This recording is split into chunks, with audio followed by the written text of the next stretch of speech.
lei federal garante aos advogados a prerrogativa de se reunir com juízes para tratar das ações em curso, mas esse direito vem sendo desrespeitado.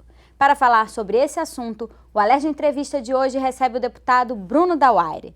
Nós também vamos debater a emenda que prevê um encontro de contas para a compensação de dívidas dos municípios e questões relativas à segurança pública no Estado.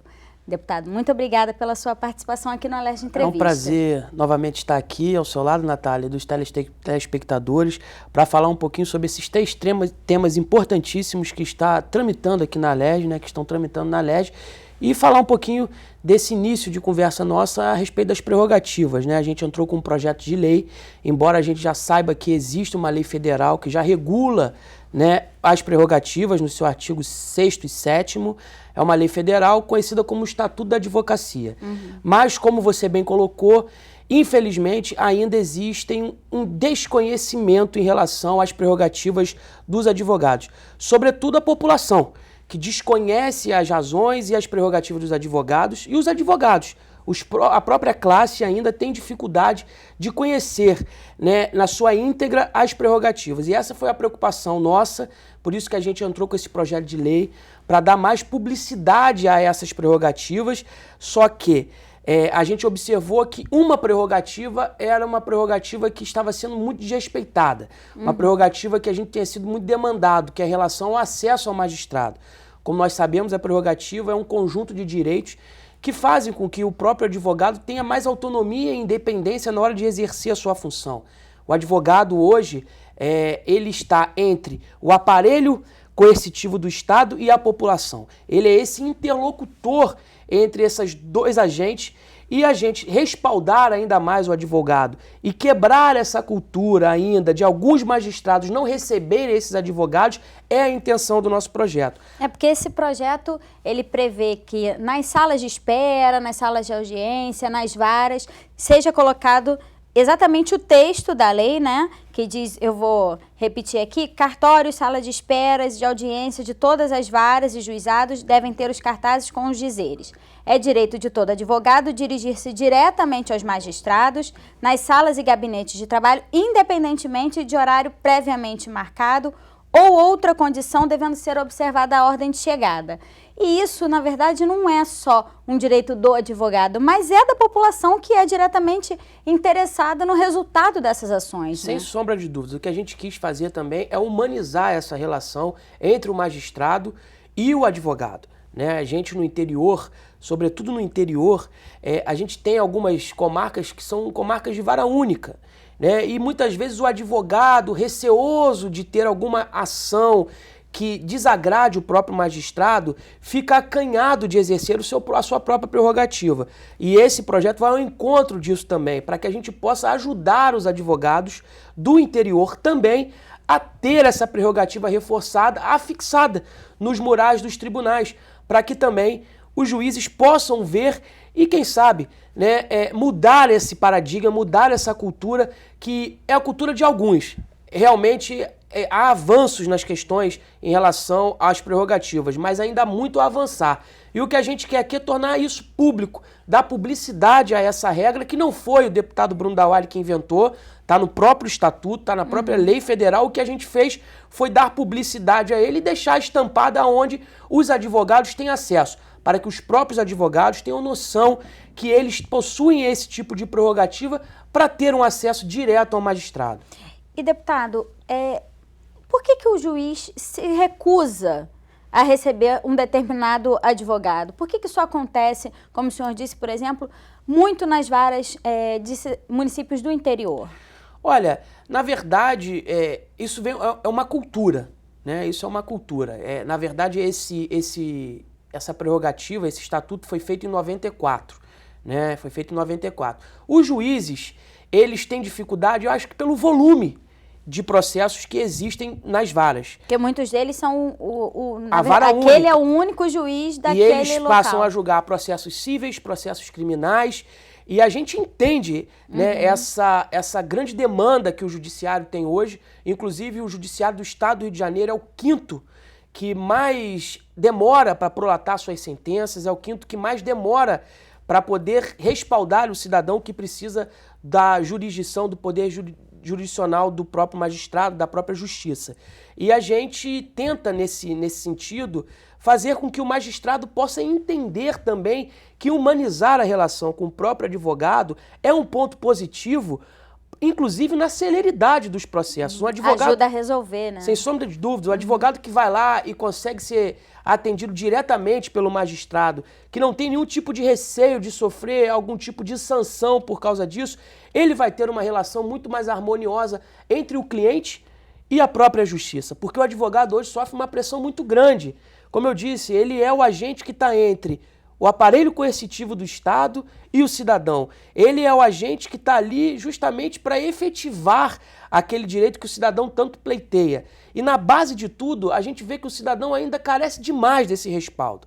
Então nós tentamos nesse projeto justamente ir ao encontro disso, fazer com que o magistrado possa conhecer também a prerrogativa da própria classe de advogados e o advogado saber mais das suas prerrogativas para que ele possa exercer com mais segurança, com mais plenitude, né, essa ampla defesa que tanto a sociedade deseja. Deputado, a gente espera, claro, que não se chegue a casos mais extremos, mas quando o juiz se recusa e o advogado quer fazer valer os seus direitos, o que ele pode fazer nesse sentido? Ele pode, por exemplo, acionar a OAB de alguma maneira para que esse juiz seja, não vou dizer punido, mas seja contactado para rever essa posição? Na verdade, o que essa lei quer é justamente humanizar a relação, né? Uhum. Quando essa relação ela passa para esse nível de não atendimento do próprio advogado, de demora até na prolação das sentenças, o advogado deve procurar a OAB, né? A OAB ela tem uma comissão de prerrogativas que analisa justamente essas infrações. Porque quando se contraria uma lei, está se contrariando um desejo social. Então, o advogado não deve ter algum tipo de temor. Eu conheço vários juízes que têm um tratamento espetacular com os advogados.